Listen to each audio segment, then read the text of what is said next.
I'll just check. So good evening, everyone, and welcome to today's webinar. My name is Diksha, and I will be your host for this event. So we are excited to have you all here to learn about FITZROY readers. Today, we will cover the readers 31 to 60. I want to give Jerry O'Carroll a warm welcome for coming today to share his knowledge with us. The event will follow the same instruction as before. We'll put everyone on mute except for our speakers to avoid any disruptions. We will disable the chat box. So please write down all your questions. And at the end, there will be 10 minutes questionnaire session. And then we'll enable chat for everyone. This session is being recorded as well, which will be uploaded to our YouTube channel. So please stay until the end. As we all know, there is a 5-minute assessment that must be completed in order for you to obtain your certificates for this webinar. Now, I would like to introduce our speaker before we begin the program. Jeremy O'Carroll has been the FITZROY Method Director of Training for the past 10 years and has trained teachers and parents in many countries around the world, including Australia, Singapore, Korea, Taiwan, India, Malaysia, and Thailand. He is the author of FITZROY Reader 11x 20x, the FITZROY Method Teacher Guide, and Full Speed, a novel about having the courage to live your dreams. He has also lectured and tutored at the University of Melbourne. So now, over to you, Jeremy. Okay, well, thank you so much for that. Can we perhaps get the slides going, and then I will begin with the presentation. I am presuming that most people, I'm hoping, attended last night. Yeah. Is that the case? Excellent. Yeah. Because Faye and Nick then should have given you a good introduction on the early readers. So the readers 1 through to 30. Yes. And so it's my job tonight then to look at the latter readers, the more advanced ones, and just in an hour, see what I can do to help you understand them better and to give you some tips for teaching them and for teaching some more advanced ideas that come with the latter readers. So if we can just have my, in fact, have you shared the screen with me now? Yes, yes. Okay, so let me get the presentation up then. And here we go. Okay, so is that all clear for everyone? You get to see a nice younger looking version of me there. If only I could say that youthful. Anyway. Jeremy, okay. we are not able to see your screen. Oh, really? Yeah. Okay, that's a pity. So let me see, maybe I need to accept something. Who can recording on?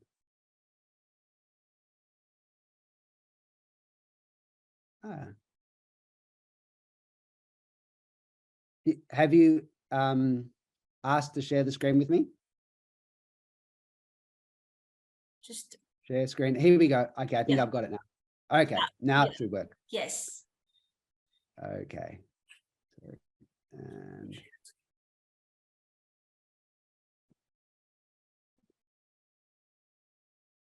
okay, what I'll do though is if we can just get rid of these.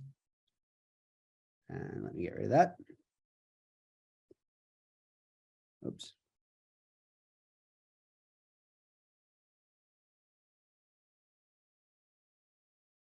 I'm just wondering if I can, there we go. Okay, I think we can see it fairly well. No, I can't get rid of that anymore. There we go. Okay, so in today's presentation then, what I will do is I'll begin by just giving you a very quick, just for a few minutes, a recap on the FITZROY method. And then I'll jump straight into the advanced readers and I will talk about how to teach them, the method behind them. And you'll see there's quite a bit of grammar in the higher levels. So I'll look at how to teach that. And then we will look at two very important components. One is creative writing and one is planning. So this could be planning for an essay on a particular topic. It could even be planning for a creative writing piece. And I'll give you some tips on how to do that most effectively, just simple things that you can teach your students to get much better results. So hopefully, since you've all been working with phonics, you'll realize that the key point about phonics is that it uses sound. Now, it's a fairly obvious point, but I think it's one that is worth reflecting on, because not all languages use an alphabet. And in that means that not all languages really focus on sound. So if you look at a language like Chinese, there is no way that we can tell how a Chinese character is going to sound just by looking at it, or at least it's a lot more difficult. Whereas in English, we know that the alphabet is a kind of sound code. So if you have the letter A, it stands for the sound A, and so on. And then running the letters and the letter sounds together, then you can decode a word. So if you had the letters C-A-T, you can decode it K-A-T, and away you go. So the key here as teachers is that we have to realize that the first basic building block when we're teaching literacy with a phonic system is to teach the sounds the letters make. And what we find, and this is a very fascinating thing, is that if we do just 4 things, if we just teach 4 basic things, then students can actually read up to 95% of the English written language. And so these are our building blocks. These are the things we need to really focus on and ensure that our students have mastery of. So just to recap on these 4 things, the first thing students need to know is their basic letter sounds. And so when you're teaching, you need to ensure that you're not rushing this first stage. The students need to be very, very familiar with every letter and every sound it makes. And that's the first building block. Then you move on to something more advanced, which is the digraphs. So hopefully you'll remember from yesterday that digraphs are, well, technically a digraph is 2 letters put together to form a new sound. For instance, the letters C and H, when put together, might give us the sound ch. And that is a new sound. It's very different from the k and the h sound. It's a ch sound. It's a brand new sound. And in the FITZROY program, what we do is we teach all the key digraphs in the English language. Now, we also technically, there are things called trigraphs. Trigraphs are 3 letters put together, and quadgraphs are 4 letters put together, like shun, for instance, T-I-O-N. So as you know from using our program, we first teach the basic letters, then bit by bit, incrementally, in very small steps, we start to teach the digraphs. Then we also have things like phonic rules. And a phonic rule might be something like this. You have a word like run, and you want to add ing onto the word run. Now, to add ing and get the sound running, you need to actually double the N, because if you didn't, it would actually produce a sound somewhat like ruining. And so you double the end, and that keeps the short vowel sound. Now, there's lots of different rules, but if we learn the rules, then that will help us spell accurately. And then the final component of these 4 pillars of the English language for literacy is the 50 most common special words. Now, special words are irregular words, so they're sight words. Words like said, so they're high frequency words, said and was, these kinds of words. And if we learn the 50 most common ones together with the basic letter sounds, the digraphs, and the phonic rules, we can cover about 90 to 95% of the English language. In other words, we'll be able to decode or read that amount of English. Now, here's a fascinating thing. If you take just the top 25 words in the English language, that is the most frequent 25 words in English, they will actually constitute about 25% of everything you read. So if you open a random book, about a quarter of the words on the page will be one of these 25 words. These 25 words will make up about a quarter of all the words on any given page. Now you can see they're very simple words. These are not all sight words. They're just high frequency words. But it shows you that while English seems irregular, while it seems very difficult, if you can learn a few of the key kind of building blocks of English, then that will help you read quite a large percentage of English.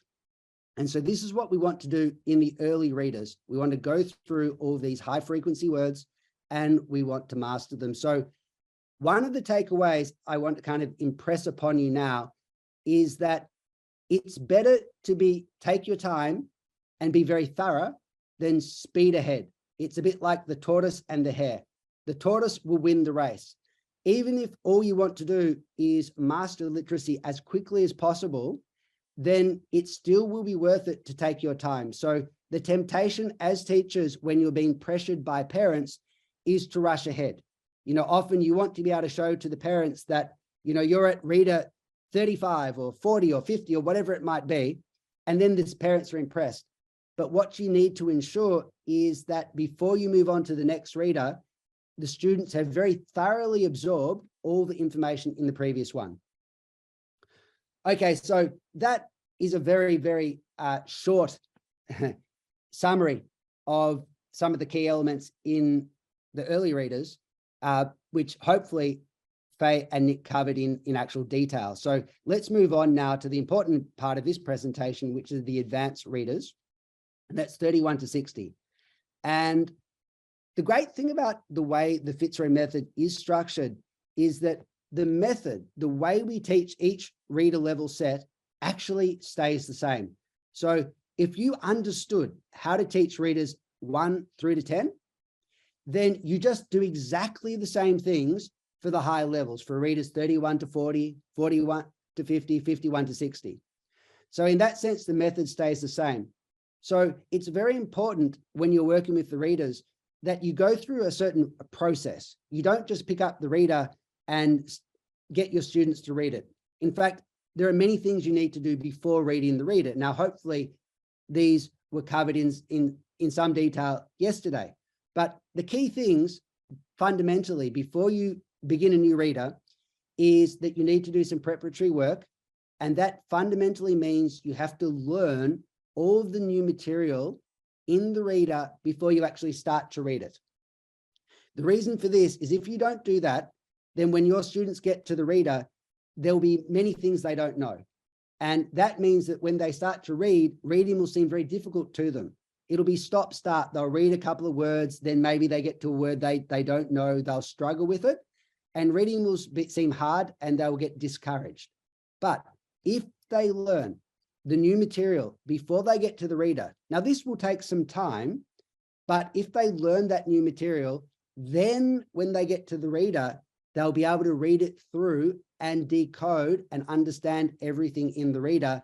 And as a result, reading will seem a lot easier and they'll grow in confidence. Now, to reiterate, the key things that you must always learn before you start to read a reader are the new sounds, or in the very early readers, it could be new letters. So it could be later on, it might be some new digraphs like ch, etc., or sh. But in the first readers, like in reader 1, a fat cat, there are 13 letters being taught. So the students would need to learn those 13 letters. You also have special words. So you've got, and you'll find these on the back of every reader. So if you have a reader, you turn it to the back and you'll see there are new sounds and there are special words. So they're the first things you need to learn. And to learn them, you'll use the FITZROY method workbooks. And so when you use those, you'll find that on the A sheets, you have the new sounds, and on the B sheets, you have the special words. And so it's important then that you actually go through those worksheets before you start the reader. And after you've gone through those worksheets, you'll do other things too. For instance, you might scan the reader for say the special words. What scanning means, it's not reading the reader. Scanning is simply looking through the reader to try to pick out those words. So you're just trying to find this, for instance, the special words in the reader without reading it. Then what you want to do is you want to invent sentences with these special words in them. And so to do that, you'll get them both to maybe verbally do it, but more important, you'll get them to actually write down these sentences. And that will give them extra practice with, say, the special words. And if you would focusing on the new sounds or the digraphs, you get them to invent words using those digraphs and write sentences using words which use those digraphs. And so this will give them lots of practice with, say, the new sounds, the special words before they get to the reader, so that now when they start reading, they can read those words, the special words inside the reader. They can read words which have new digraphs and new sounds in them. Another thing you'll want to do, and this will be particularly important for the higher reader levels, in fact, it'll be essential, is you need, as a teacher, to go through the reader and pick out any vocabulary that you feel students might not know. And when we get to the higher levels, the language used is quite advanced, and there'll be terms that and words they may not know. And so you want to make a list of any words you feel that students might not know. And then you want to help define these words and explain them to the students, and ideally get the students then to use these words in sentences, to make up sentences using the words so that they can demonstrate that they understand them. This leads us to a very important point. When we're teaching needs to be done in such a way that the students are active participants in the learning process. If we simply just talk to the students and there's no feedback, if they don't engage and think about the topic for themselves, then it's passive learning and they'll easily forget. But if we get them actively involved, if we make sure they invent sentences with the new words, if they invent sentences demonstrating an understanding of the meaning of new terms, then they'll remember these words, they'll remember these terms. But if we simply tell them the meaning of the word and leave it at that, then students will most likely forget the meaning of the word. So we always need to make learning a very active process where the students are involved in that. Okay, so that then is a key principle that we need to follow, and that is, before we start to teach any reader, we need to teach all the new material in it first. And in particular, that will be the new sounds and the special words, and also the meaning of any terms that students may be unfamiliar with. Now, here is some readers from 31 to 40. And this is actually from reader 35. And I've just got some workbook sheets, and I've got a page from one of the readers and the back page, and you'll see how it all fits together. So on the left of the screen, you see sheet 35A. And so we said A is teaching the new sounds. In this case, it's E as in head. Now note that the EA might, in other contexts, be pronounced E as in each. And so we need to say E as in head. And then if we look down at the actual text from reader 35, there are a couple of words that use this new sound. So I'll just give you a moment to just look at that text and see if you can find any words that use the E sound. So again, I want you, even though we've got the mics turned off, even though we've got the chat turned off at the moment, I still want you to engage and start to think. So look at that text and just see if you can find any words that use that sound we're teaching, the E as in head. Okay, now hopefully you found at least a couple. So we've got thread. So as Dolly walked away, the thread became longer and longer. And then on the next line down, the sleeve looked dreadful. So we had the word dreadful, and both thread and dreadful use that E sound.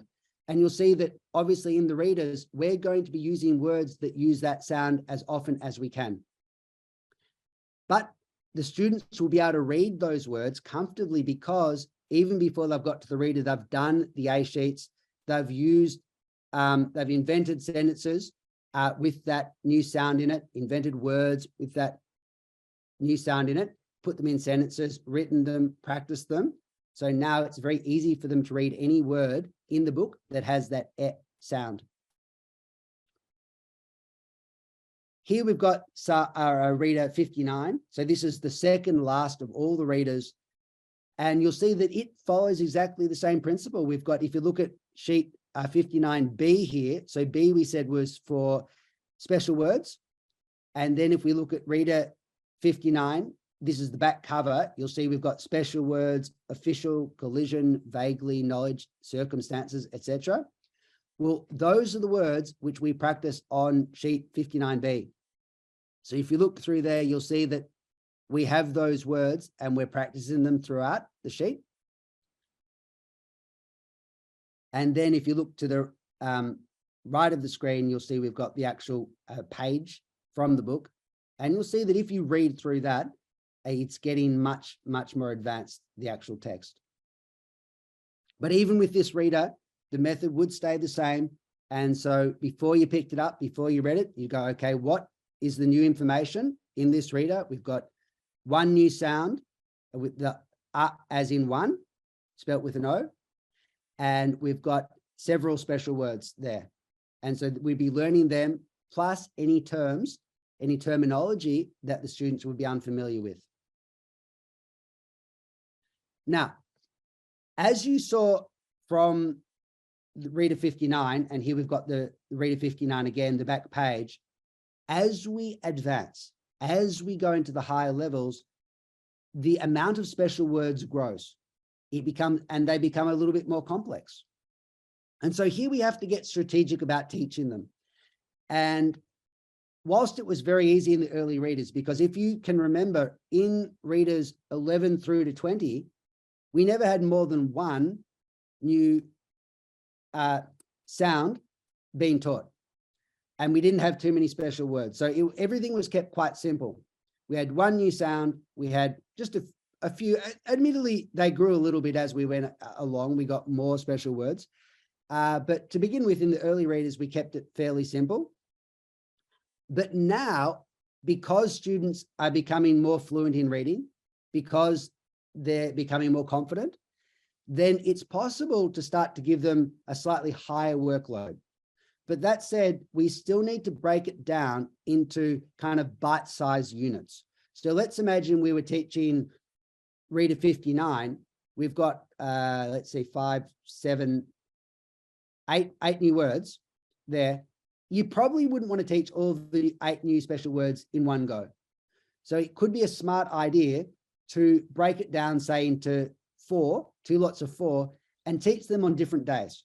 And so we only teach them a little bit on one day. And, you know, if we teach them 4 words, they can probably remember them without too many troubles. And then on another day, we teach them 4.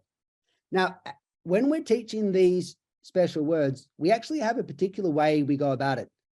And the way we go about it is we try to analyze these words. And that is, we focus on the words and we try to break the words down into their component parts. And you find that if you do that, it becomes much easier for the children to spell them. Because the great thing about phonics is even if a word is in some way irregular, much of the word usually still follows regular patterns. And in fact, you'll find that a lot of these words we can break down into logical parts. So let me give you an example of that. I've actually, you won't have this on your slides, but I just built a few examples here for you. So let's say we've got the word champion, and champion really is basically regular, except that we've got the ch. Now in brackets, you see I've got a number. So that number means which reader taught that sound. So we taught the sound ch in reader 21. And so if we were teaching champion, you might write it on the whiteboard like I have, a ch, then a, p. Now the I, the it sound, admittedly, when we speak, it probably comes out a little bit more like an E, but if we said champion, it still makes sense. So for our purposes, it's basically phonic. So it kind of works. We really just needed to know the ch and we could decode it. But since you're on reader 59 and that came in reader 21, that should be fine. we've got the word collision. And so in collision, the k is normal, the o is normal. We've got the double L, we call them twins. And early on, hopefully students have been taught that in English, when we have the double letter, it only makes one sound. And then we've got the shun. Technically, it's a quadgraph. So remember, a quadgraph is four letters put together to produce a new sound. And that we actually teach in Reader 50. Now, a good way to familiarize yourself with where all of these new digraphs, trigraph, quadgraphs are being taught is in the FITZROY method master list. You'll find this master list, which you can see on the left-hand side of the screen. And if I go back one, you'll see here's the master list for some of the earlier readers. You'll find that in the teacher's guide. So I'm hoping that everyone here can at least get access to a copy of the teacher's guide. And what you want to do actually is get a copy of this FITZROY method master list, because that way you can go through and see how the entire program fits together. You'll see in the right-hand column, you'll see we've got the special words being taught. And in the middle column, we've got the new sounds and generally the digraphs which we are teaching. Okay, so let's look at a word like echoed. Echoed is a more advanced word. It has many different sounds. And this really shows us why it's important that you don't rush through the program. Imagine you've been rushing through the program because you got excited and you wanted to impress the parents.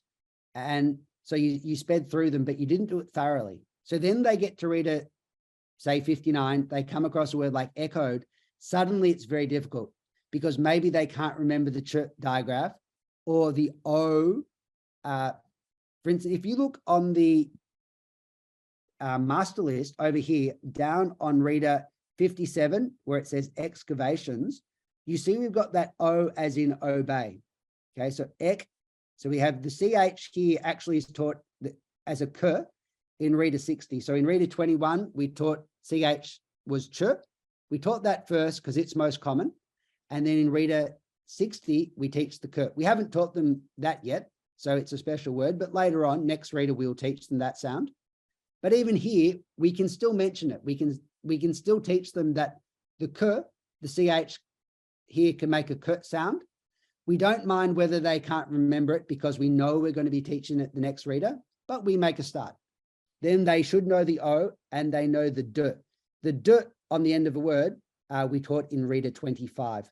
So here, there's only one new sound, the k as in echo, that the student doesn't know because they've already learnt the O as in obey and the d as in say barked.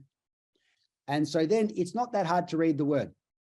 And by breaking it down into its different sounds, then that gets the students to really focus on it and it will help them remember it. So it'll be much easier for them to do it. So when you're going through special words, I recommend breaking it down like I have there. And as a result, students will find those words much easier to remember. Now, if you're wanting to teach the different digraphs, you can also use the alphabetics game. Now, we've actually come up with a new version, so it might look slightly different, but you can see here we've got some cards which are consonant cards, some cards which are vowel cards, some cards which are digraph cards. And the aim of the game, like Scrabble, is to form words. So this is a really good way for children to have fun, but gain practice forming words and using the digraphs. So if you can, I recommend getting a hold of the alphabetics game because it's a really fun way to teach the new sounds. So here's just an example of some more advanced digraphs being used, like shun as in nation or us as in famous. Okay, so let's now look a little bit at the advanced readers. I'm hoping that many of you have taught these readers. And if you have, you'll see that the vocabulary being used does get quite advanced. But the good news is that if you finish reader 60, then you should be able to go on and read general literature without too much too many problems. For instance, students at our school will go on and they'll read, say, the Harry Potter series, and they'll find that fairly simple after reading, our readers. And so it will take you to a fairly high level of literacy. But again, when you look at these readers, it's important to note that if you rushed, then they would be very difficult because there'd be too much new information in each reader. But if you are thorough, then as you go through, you'll be able to decode it because you've learned all of the more challenging things. So in this reader here on the left, the new sound being taught is the N, as in KN, as in knob. So there's the word knob then, or the word no. And so that often comes up. Let's go on to another page here.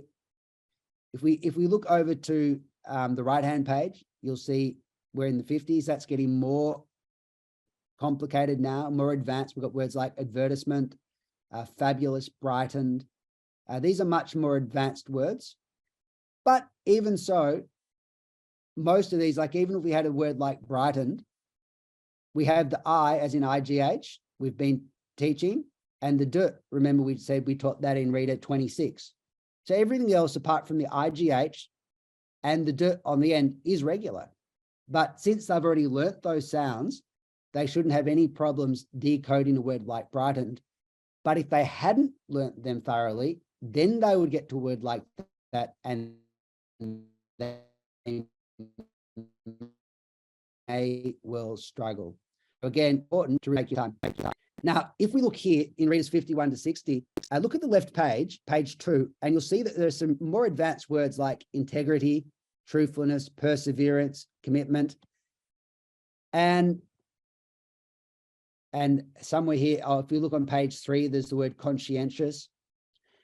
And so these are words which, at least some of these words, you may need to teach them before you read the reader. Again, you don't want to get to a reader and you don't want it to be incomprehensible to the students because they don't understand the vocabulary being used. So teach that first, and then when they get to the reader, it'll be relatively easy to go through it.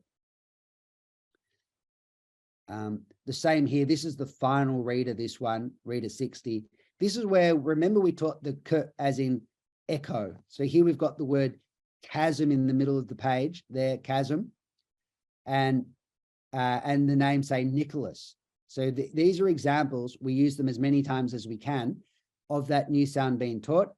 And again, in our system, we always teach the easiest thing first, the most common thing first. So ch was taught in 21, and here the k, which is less common, is taught in reader 60.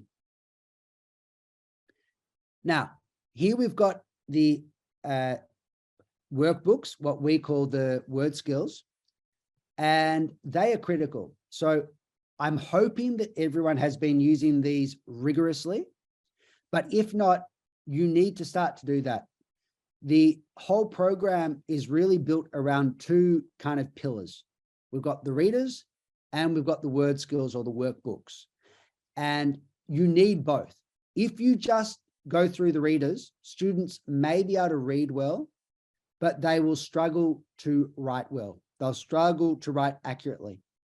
Also, they will struggle with their grammar.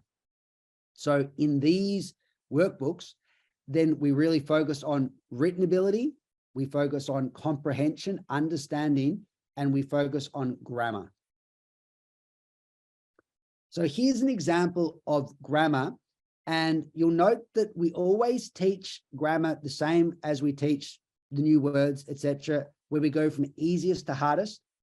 And so here we've got some rules on nouns. So if you look at the left-hand page, you'll see we've got the name of the thing is a noun, the name of a person is a noun, the name of a place is a noun. So we've got a few different rules for what nouns might be. And that's from reader 32. So you see it's sheet 32D. So that 32D means it's connected to reader 32. Then we've got sheet 55C.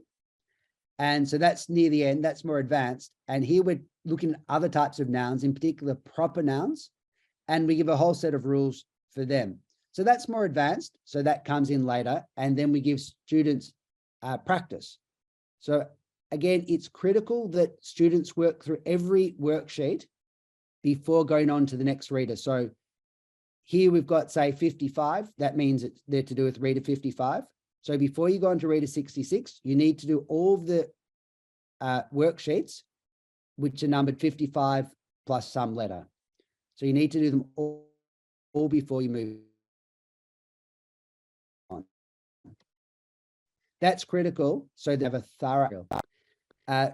Another thing we do in these advanced sheets is we look at a kind of a more advanced form of comprehension. And this is critical because it's not enough for students just to be able to read a book. They need to be able to understand it. We want them to be able to think about it and really comprehend all the different shades, all the different meanings and ideas in the text.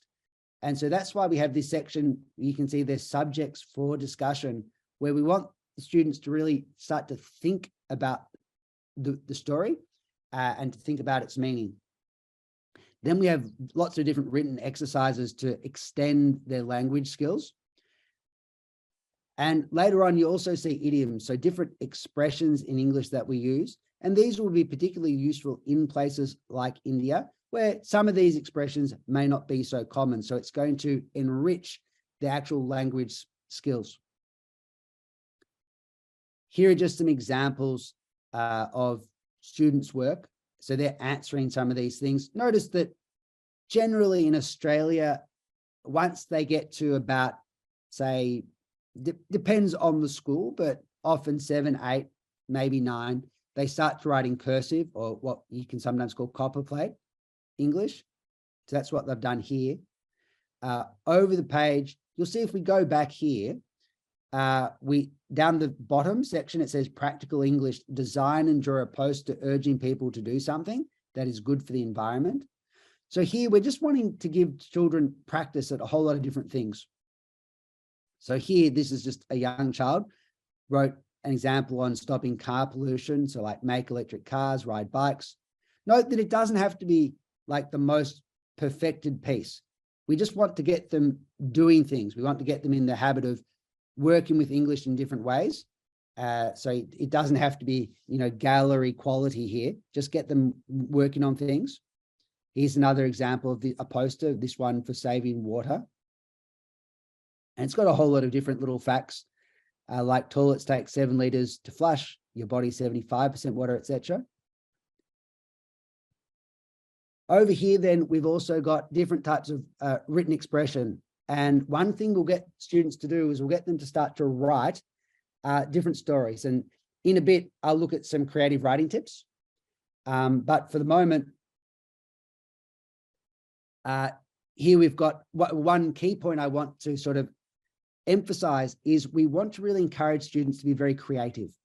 And so it's easy as teachers just to get them to repeat to us what we tell them, but really we want them to start to think as much for themselves.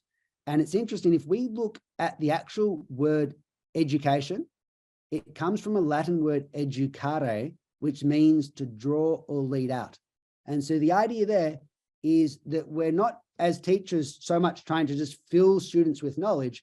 We're trying to bring out the students' innate skills and abilities. We're wanting to kind of cultivate them. Excuse me.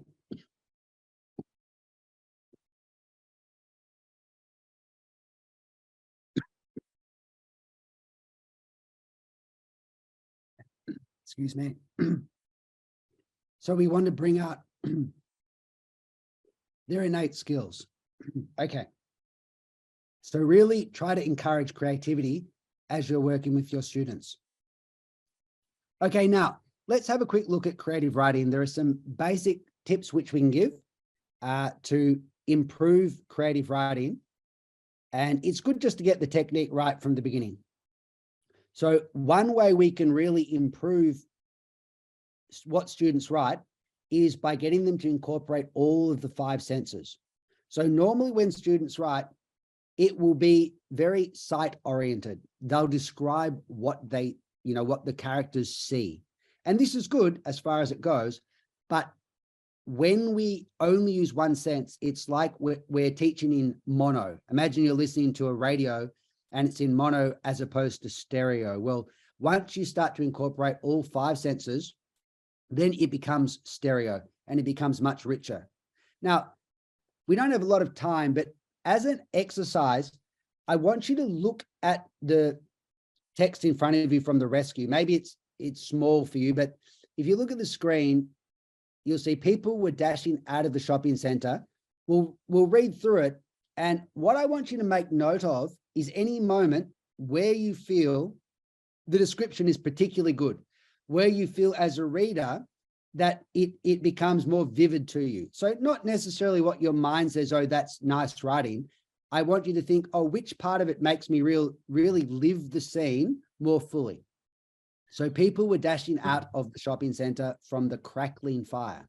Screams were coming from everywhere. I was running as fast as I could.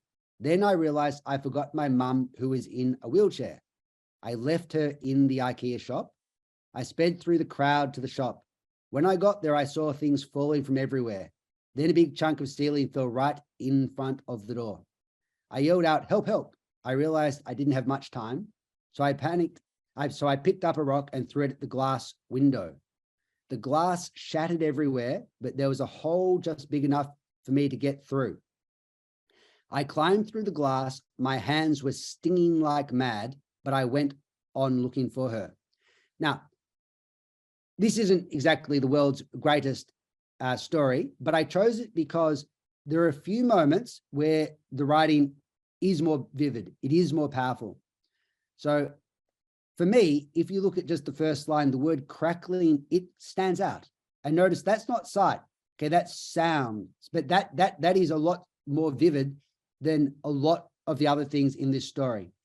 If we go through it again, we'll see that after throwing the rock at the window, it says, my hands were stinging like mad.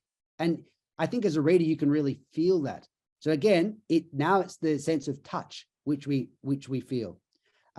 Later on down in the story, it says, I could hear someone calling my, let's see. Yeah, I heard the squeaking sound of my mum's wheelchair. Notice squeaking again, that really comes to life. And so get your students to practice making up sentences using the different senses. So you get them to do that in isolation. And then when they go to write their story, what you want to do is you want them to practice using the different senses. I have a few examples here. So if we had, here we're looking at sense of smell, and I just made up these examples. So if we use no smell, we might say something like the kitchen was messy. Then if we added some smell, the messy kitchen stunk of lemon detergent and vinegar.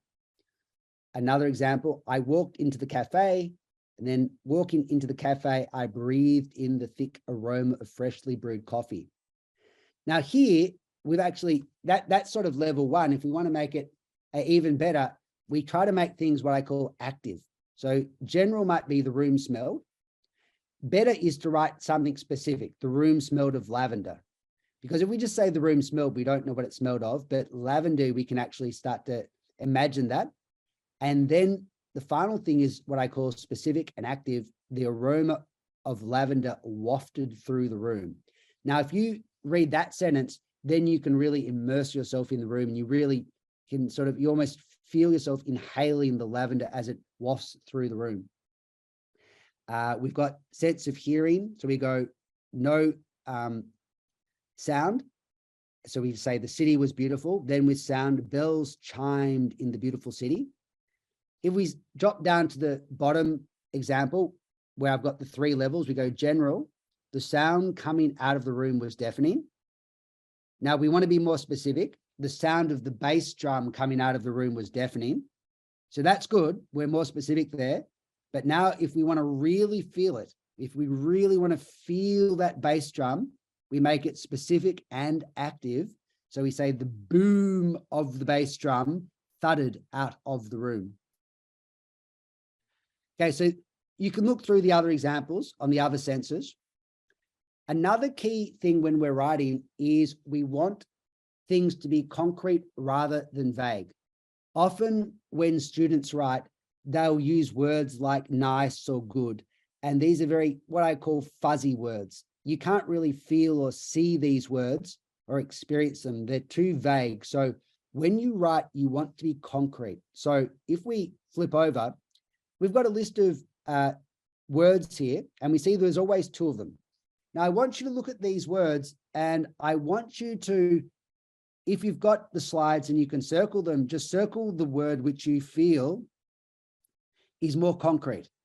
If you're just looking at the slide, then simply in your mind, pick one of the two of the pairs, one of each pair, and ask yourself which one is more concrete. So if we look at the first pair, we've got man and priest. Now imagine you're trying to visualize this. Visualize the word man. Now visualize the word priest. Which one is more visual? Okay, the word priest is. What about flower and rose? Okay, visualize flower. Now visualize rose. You see, when we're more concrete, it becomes more vivid. We can actually see it. And if I say animal or I say rabbit, well, you can see a rabbit. It's hard to see an animal. And so again, you want to give your students things like lists like this so they really begin to appreciate the need to be specific. Here's an example of a vague sentence I came up with. So the car swerved around the corner, sped past the building, then crashed into a large vehicle. Okay, now we make it more concrete. The Porsche swerved around the corner, sped past a McDonald's, then crashed into a tractor. Okay, now which of the two sentences can you see most? Which one really brings that fictional world to life?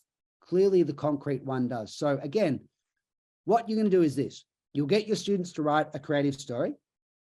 They will probably many times start off with something vague, like the car swerved around the corner, sped past the building, then crashed into a large vehicle. What you then need to do is to get them to rework it a little bit. Highlight certain things, certain words, like the word building or the word vehicle, and say, okay, can you be more specific there? Maybe it's a skyscraper, maybe it's a taxi. So get them to then substitute vague words with concrete words. Now, they don't have to do this for every sentence, or else it might sound a bit like a supermarket list, but just every now and again, substitute the vague, or even more often, the vague with the concrete. And suddenly, just by doing that one simple thing, their creative writing will really come to life. Now here, it's hard to see here, but it's on dialogue. Now, just very quickly, because I know we started a little bit late, so we're running out of time, but a few things to think about when we're writing dialogue. Now, the first basic point is that dialogue needs to sound natural. And so the issue we often have when writing dialogue is our language is overly formal, because when we write, let's say we write an essay on something, we're taught to write it formally. We won't say, he wasn't there. We might write was not. So we won't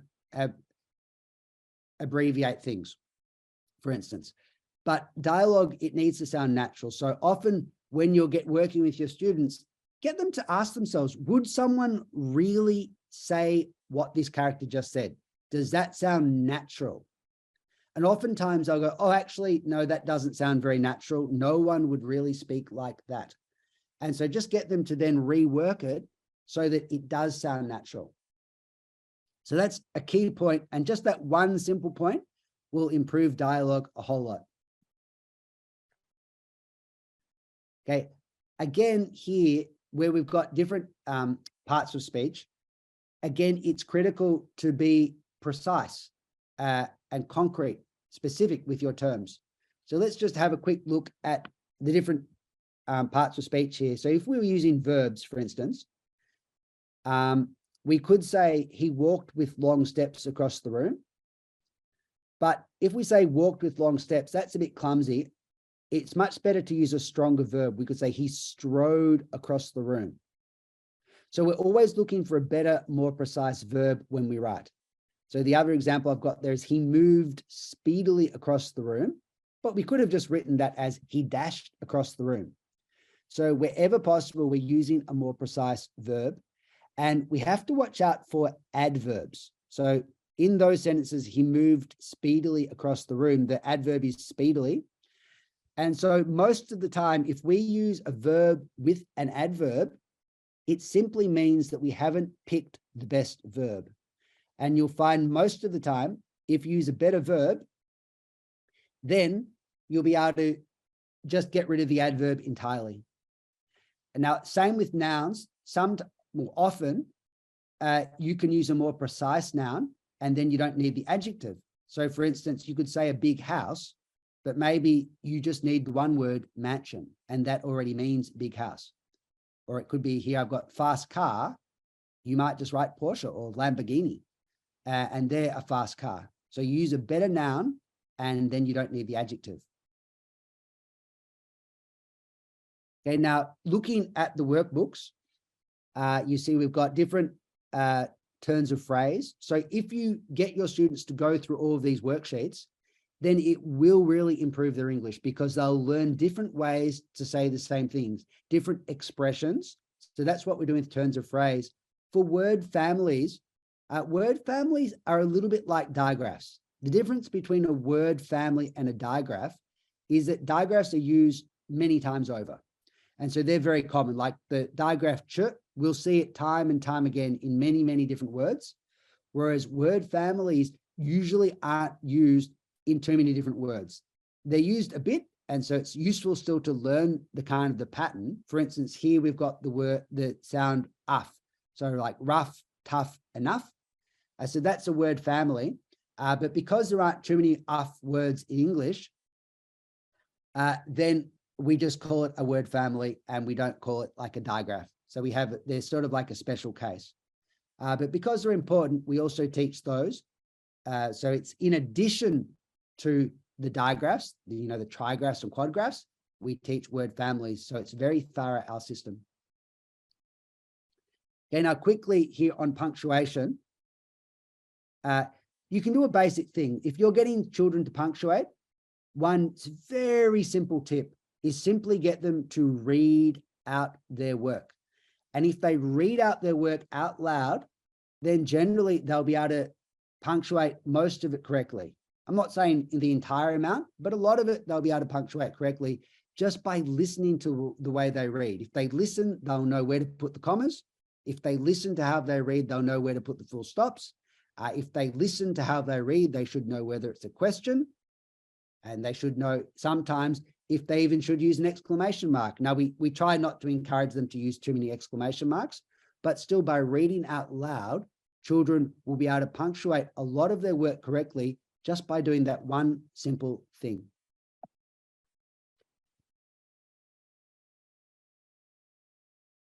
Okay, so here you've got different punctuation sheets, revision. Notice here's 56A. So this is right near the end of the workbooks. And here we've got the I as in kind. That's the new sound being taught. So it's the same. The A sheets, remember we said were the new sounds. So even in read it 56, it's still following the same template. A sheets equals new sounds. So nothing changes as we said at the beginning. Now, because the grammar is a little bit more complex, like if you've looked at readers 51 to 60, you'll actually note that there are two workbooks for that reader level. So we've got a workbook, the word skills book for readers 51 to 55, and then one for 56 to 60. And the grammar is a bit more advanced, and there might even be some grammar that you have not done for a while and are a bit rusty on, even as a teacher. And that's why the answer books are very helpful. So if you haven't got copies of those, they're not so necessary for the early readers, but definitely for the upper levels. Certainly from 5 and 6, you want to have the answer books on hand, and that will make your life easier. Okay, now, we did start a little late.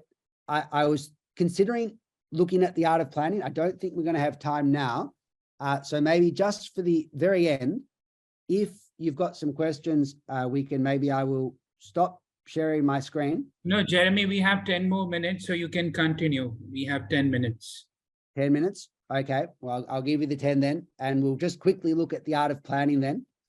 Okay, so when we're planning, it could be an essay, it could be a short story. It's very important for students to be aware of just a few basic things. One is that all the parts need to go together. So I say it's a little bit like a building. You know, you build one part, you put down the foundation, then you put the next level on top of that, and then the next level and the next level, and they all kind of have to work together.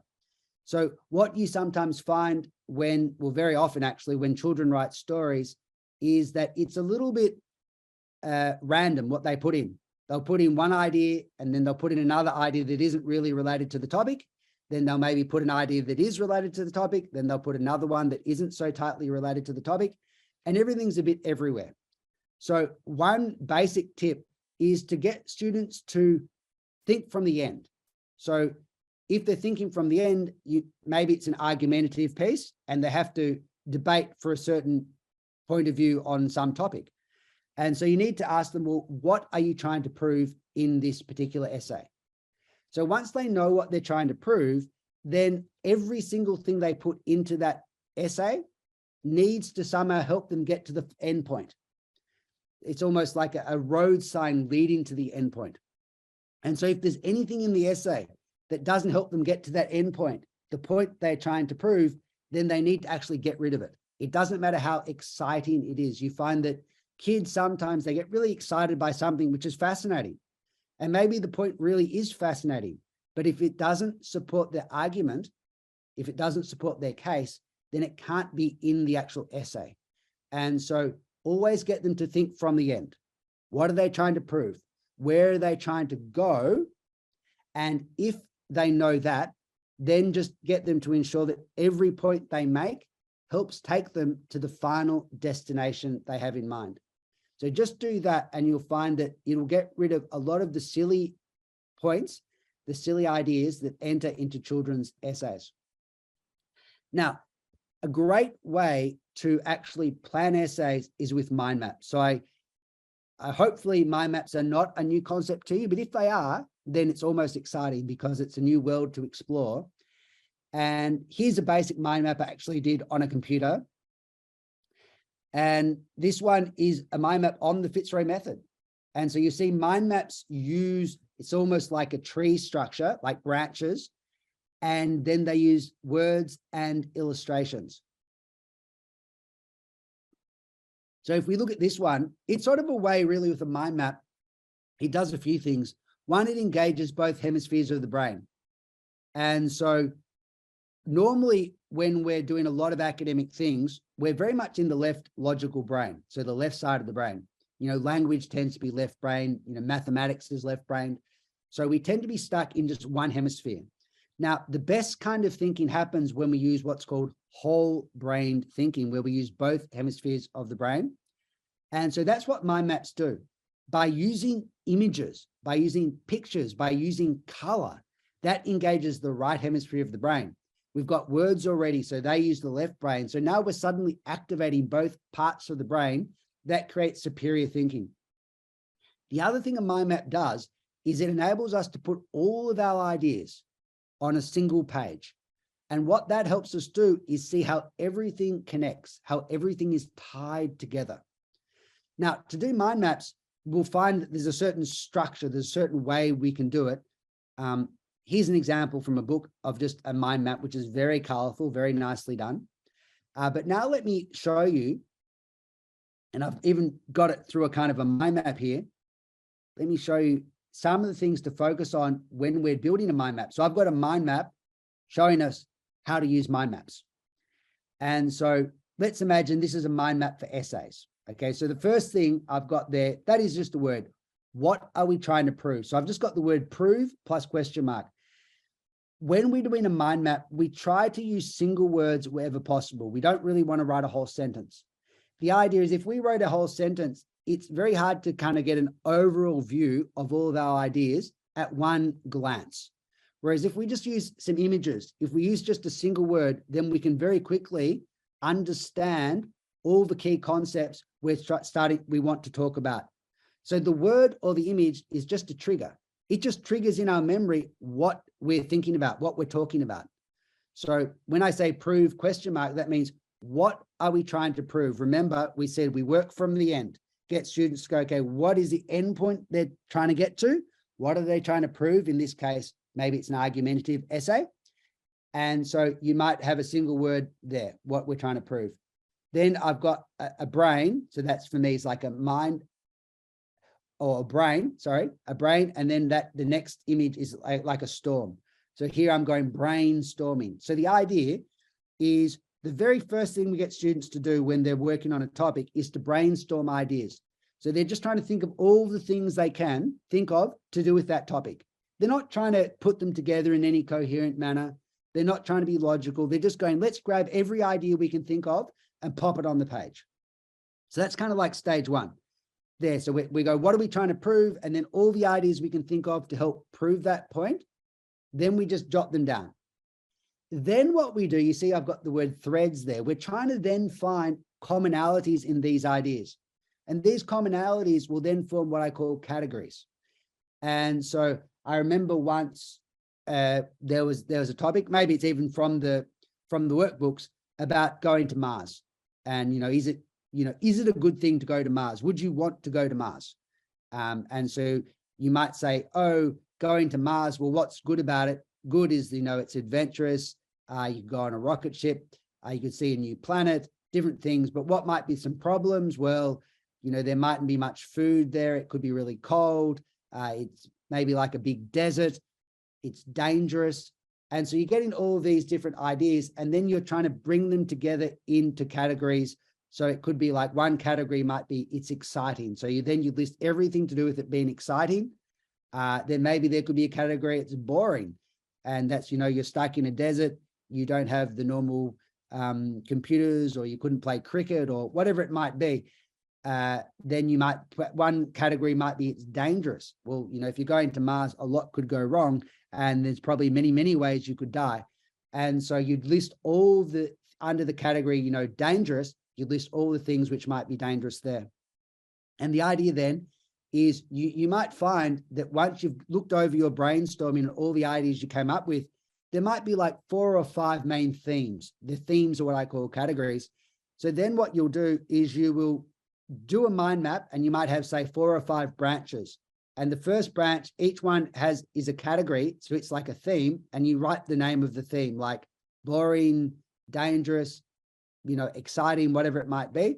And then you take from your initial bit of brainstorming all the ideas you had, and you put them in the appropriate category. So you move them to the category that best fits it. So if you had ideas like, the rocket might blow up, then that will go into the category of dangerous.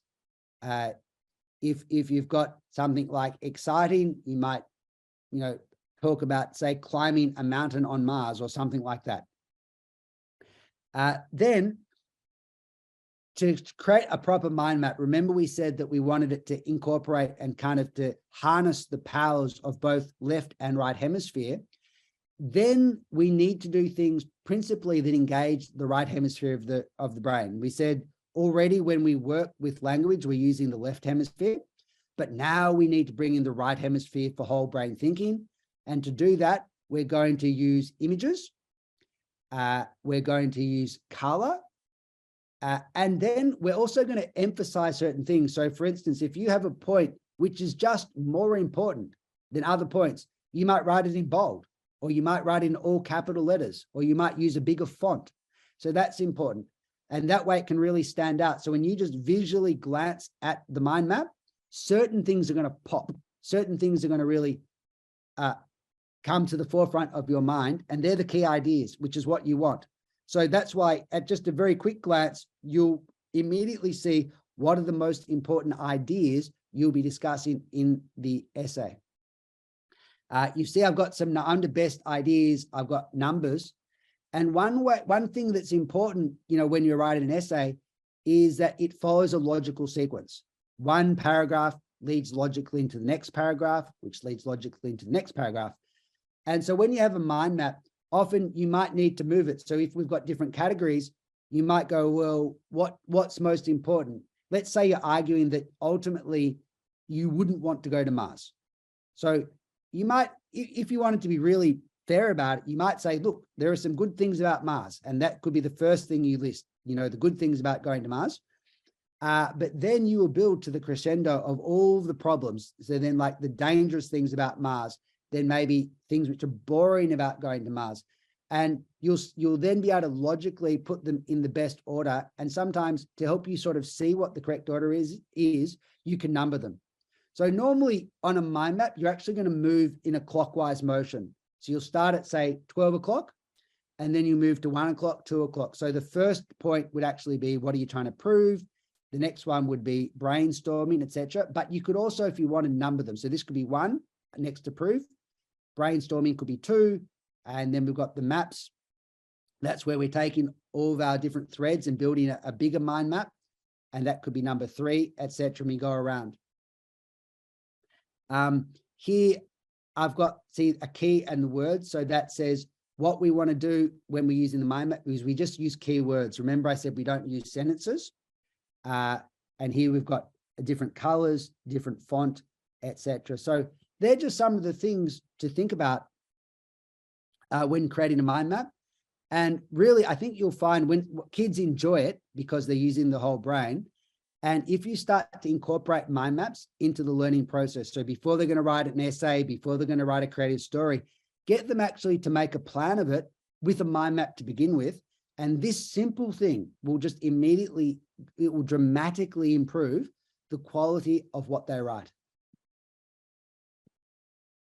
Okay, so that then was fairly fast. We had an hour, but hopefully you got some ideas which you'll be able to go and take back into the classroom.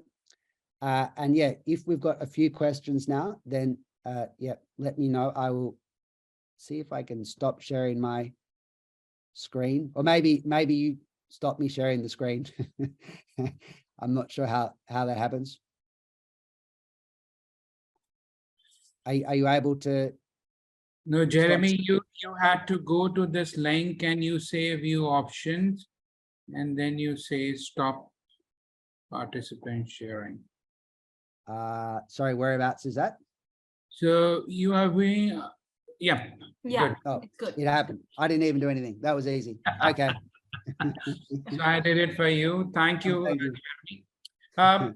Jeremy, like creative writing is again a very vast topic. Do you It is. advise any mnemonic or some suggestion for the children to remember the sequence 1, 2, 3, 4, 5? Any mnemonic you have devised, something like that? Not really. Like I don't want it to become too mechanical. You know, we want them still to be quite creative. Really, the key, to be honest, when you're teaching creative writing, is not to try to overload them. So, you know, if say a student does a piece, well, first thing to note is that the key is always in the revision.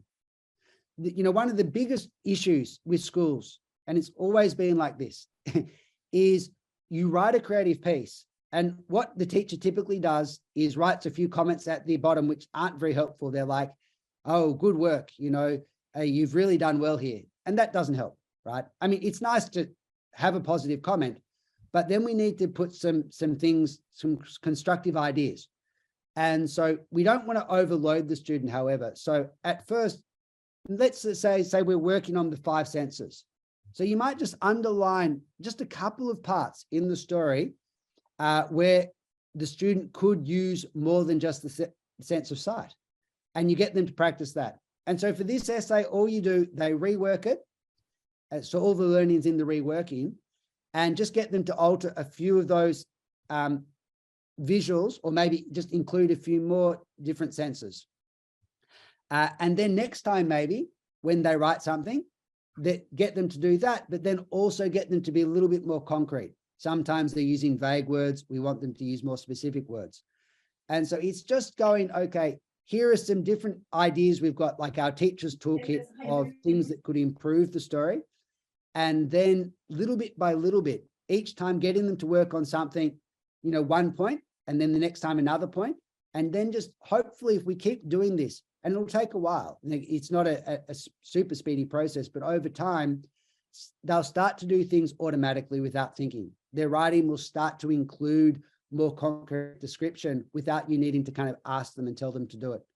And so I'd say the key more is just to do it bit by bit, and then it will become natural for them. Then they won't even need to have necessarily a list, but you could make up, I guess, some sort of mnemonic, just getting them to remember the 5 senses as well. So I have an interesting question, like how do you measure and track student progress within the program, within the FITZROY method? Well, I mean, the most basic one then is clearly with the work, well, the reader level, obviously. In the teacher's guide, we've got some different tests. So really, as they're going through the program, it's very important that you're constantly testing them. So before students go on to the next reader level, they need to be tested on the material in that reader. So if they're on reader 31, they need to be tested thoroughly on the information in reader 31. So what will that be? We've got new sounds being taught.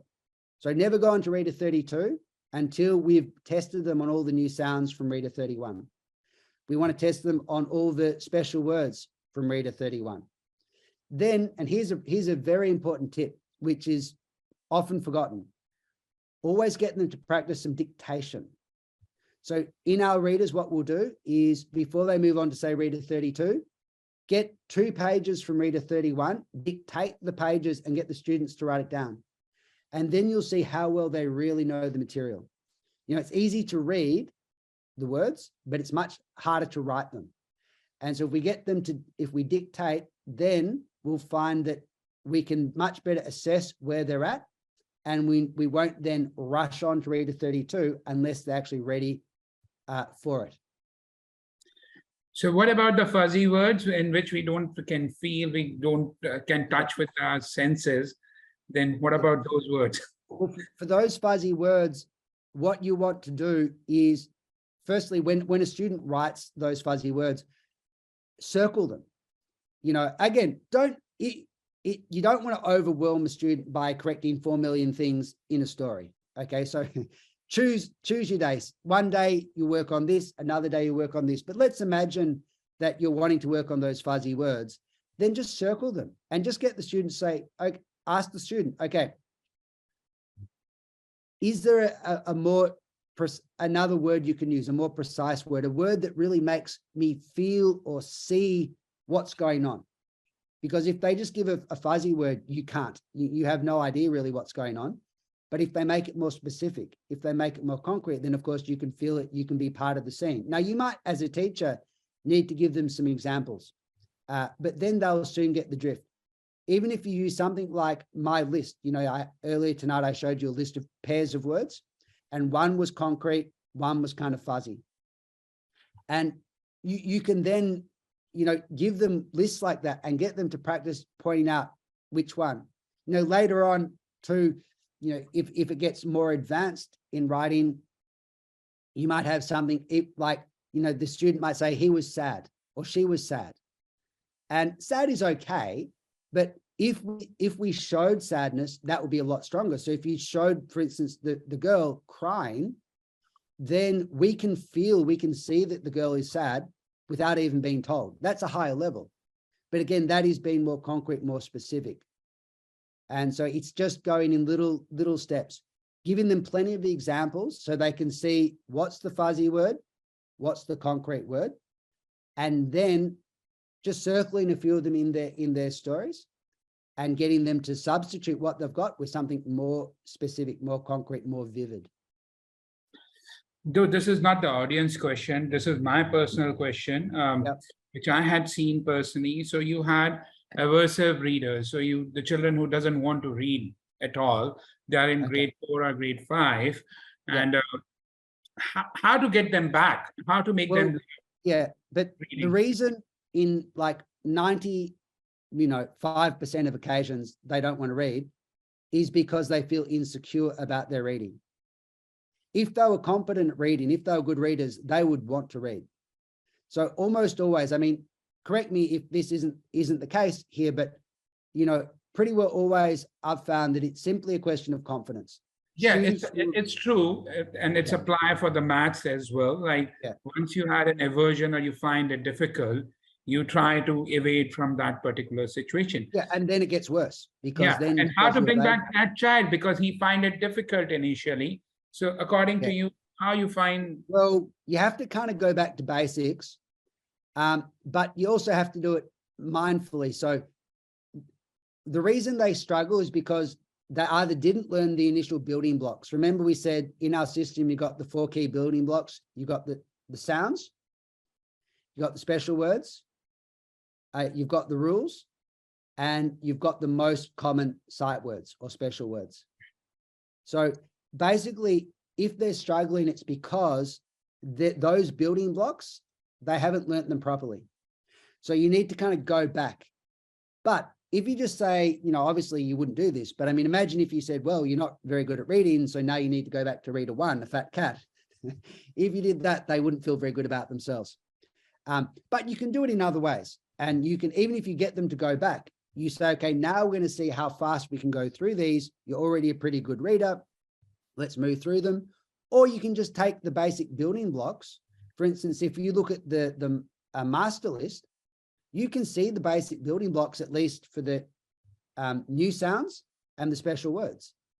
And so you can take those and just start to get the student to practice those new sounds, practice those special words. And that will help them a lot. And so again, it's really just going back to the basics. The problem happens because the student didn't learn the basics. And the problem happens also because teachers are often tempted to rush ahead. But when you rush ahead, it's good for a while, but then you tend to hit a wall, then you crash, and then the student loses confidence, and then they start to resist, and then they don't want to learn, and then you have all sorts of problems. So much better to be very thorough. Before you move on to the next reader, then make sure that they know all the content of that reader first before moving on. And yeah, as I say, if it's too late, they've already gone on, then you have to kind of go back and in one way or the other teach them the basic building blocks that they should have learned by the time they're up to whatever reader level they are on. thank you, Jeremy. It's been very late for you as well in Melbourne, and it's late for us as well. It's pretty late in the evening. It's almost 6 o'clock. Thank you for your time. And for the rest of the people, Akita just shared the quiz, which is you need to attempt for the certificate, requesting you to do the quiz, and the certificates will be awarded to the people who will complete the quiz. Thank you. So Jeremy, we had designed your quiz on this concrete word and fuzzy words only. Okay. Yeah. Good. So, thank you. And it's good night. It's too late for you. So let the audience finish. It's like 10-15 minutes of the job. Okay. Excellent. Well, thank you so much for having me Thank you. tonight. Thank Okay. you. Thank you, Bye. Jeremy. Thank Bye-bye. you. Thank you. Akita, over to you, please. Okay. Thank you. Huh?